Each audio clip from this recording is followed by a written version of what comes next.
యోసేపు అంటే యాకోబుకు చాలా ఇష్టం. ఆ ఇష్టాన్ని యోసేపు అడ్వాంటేజ్గా తీసుకోవాలా.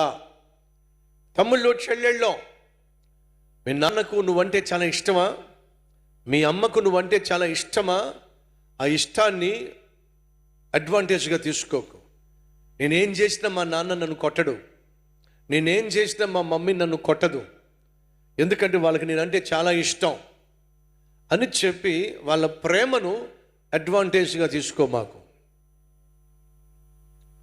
అడ్వాంటేజ్గా తీసుకొని అడ్డమైన తిరుగుళ్ళు తిరుగుతూ, అడ్డమైన స్నేహితులతో తిరుగుతూ, ప్రేమాదోమ అని చెప్పి చదువు సంజం లేకుండా నీ జీవితాన్ని చేతులారా నాశనం చేసుకోవద్దు.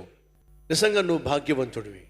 ఆ ప్రేమను లోకుగా తీసుకొని, నేనేం చేసినా అమ్మ ఏమీ అనదు, నేనేం చేసినా నాన్న ఏమీ అనడు అని చెప్పి ఇంట్లో దొంగతనాలు చేయటం,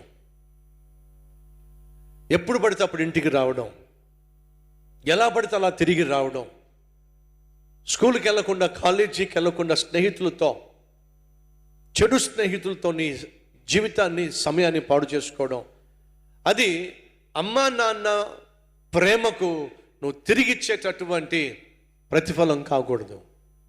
ప్రేమించే, చదివించే అమ్మ నాన్న నీకు దక్కారు అని అంటే నువ్వు నిజంగా గొప్ప భాగ్యవంతుడివి. ఆ ప్రేమను కాపాడుకో. అమ్మ నాన్న కన్న కలలు సాకారం చేసేటటువంటి కుమారునిగా నువ్వు ఉండాలని మనస్ఫూర్తిగా కోరుతున్నా.